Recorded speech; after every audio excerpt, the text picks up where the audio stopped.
Welcome back, boys and some girls. This is my game of the year, 100%. I do have a separate video to make about why I specifically love this game so much. This video will be more like a normal review with my perspective on it, meaning more straight and to the point, plus my obvious biases. So first of all, we need to note down a few things. Number one, I hate Souls-likes, because it's almost like playing a turn-based game, but not really. You attack, I defend, then I attack, you defend. Really don't like this. Number two, I very much enjoy serious stories. And number three, I cannot tolerate overly obvious writer cover-ups for laziness. I can forgive a small thing or two, but not too much. Now, with those biases explained, let me actually start by talking about the gameplay aspect of the game, as it is the one that I did not enjoy the most out of all the moving parts in this machine. You play as Remy, a guy coming back into the country of Hydia to look for his parents. Most of the game will be solving puzzles while clearing stages full of enemies. At first it might seem a little too samey, but the enemies will gain new powers and the puzzles will also be randomized to a point, meaning toward the end of the game it becomes a little bit tedious having to read walls of text in order to decipher what symbol comes next. Luckily, this only happens right at the end of the game, and by then you're already hooked onto the story, so there will be no problem powering through those. Puzzles tend to be about finding hidden clues in the environment or in books, as mentioned above. A lot of them cannot be solved right at the same moment you encounter them, and sometimes it is really not clear if something is even doable at this stage of the game, and this is my first complaint out of the two I have for the entire game. Both of them are in gameplay, by the way. About 80 to 90% of the things I missed and then noticed later on, either through editing videos or by playing the game more,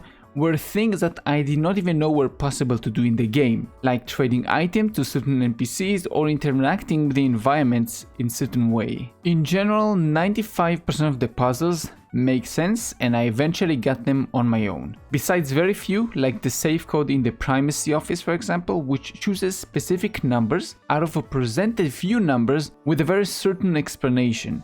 But the problem is this explanation could also yield other numbers, because the clue was big events in this character's life. So it wasn't very clear, but anyway, I had to use my trusty friend Google there for a few of those simple, confusing puzzles. Moving on from puzzles, let's talk a little bit about the combat. If it wasn't obvious enough yet, it involves a stamina bar and a dodge roll, so this makes the game a Souls-like, no? You have a standard type of weapon, which you have a sword, you have axes, you have bigger sword, and you have bigger axes, and a few more. Each weapon can also gain experience by killing creatures or using EXP granting items up to a certain level, and then you need to upgrade the weapon to actually gain more level up to level 20 and grade 5. To actually unlock the grade 5 option even, you need to explore the game, play the game, and get books that will also allow the blacksmith to be upgraded, and then he can upgrade your weapons. You could technically take a new weapon once you unlocked grade 5 and then upgrade it all the way to grade 5, giving it a ceiling of level 20, but you still need to go and earn the experience to actually gain the levels and the stats. And here comes my second and last complaint about the game. Since this is a story locked game,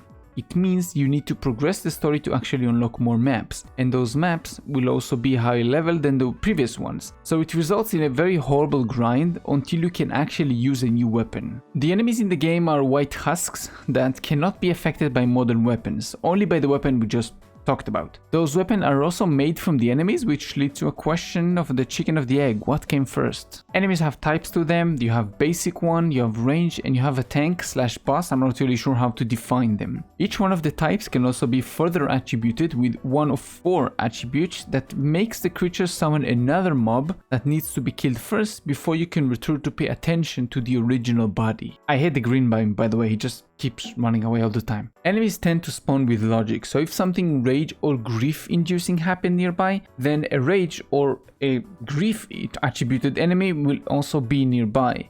It might not be 100% for all of the places, but it is a big enough percentage for me to actually notice it. All the enemies have grades to them, 1, 2 and 3. Each one of them gives the enemy more HP and more damage, but that's not all. They also drop resources that are used to upgrade the weapons, what we talked about before.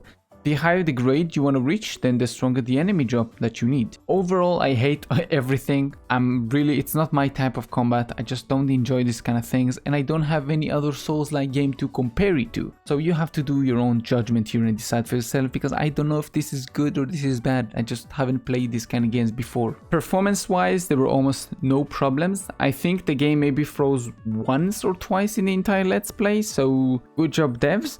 My specs are also in the description if you're interested to know what I'm running with. Monetization. The game costs $56 converted from my currency, and with a 33 hours of playtime, I feel that every moment, every minute, and every shekel in my case was worth it. This game is truly a gem. Now for the part that is so juicy, I'm actually making another video almost just for it. The story. Usually I spoil the shit out of the story for many of the games I play, but this time I'm not going to, at least not in this video, because I want you to go and play the game. I want you to experience this on your own. Long story short, you come back to the place you were born at that is currently in the middle of a war between two races or cultures. I'm not 100% certain how to define them. You come back in order to find your parents who sent you outside of the territory to live a better life, and throughout the game you will find out where they are, who they are, and why they even needed to send you away in the first place. Will you save the world, or will you be captured by the enemy before you do so? I don't know. I mean, I do know, but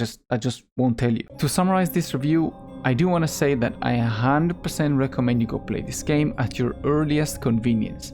And do take your time to listen and to explore the world, because you will see some amazing and some horrible things all in the same world. And even if the combat and the puzzles can be slightly frustrating, the story and the feeling you will get from playing the game will make you have the power to play this game multiple times, which is something that I rarely get from any other game. The latest one was actually Cyberpunk. There are very small things like forcing cutscenes after fast travel or after certain dialogue options that you didn't get any warning for, that kind of caught me off guard and made the playthrough miss a few good deeds that I could have done due to the fact that the story progressed without letting me know. I love the game, I love the message it's trying to pass along to us the players, and I believe that many games should follow in the shoes of games like Hell Is Us by actually being a megaphone to an already existing problem or message, instead of trying to create a problem and then publish it. More of this will be expanded on in my story video and why I specifically love this game, so look forward to that. Beside that, I hope you enjoyed this one. If you did, thank you. If you didn't, let me know why so I can improve. Besides, keep us safe and I'll see you next one. Bye bye.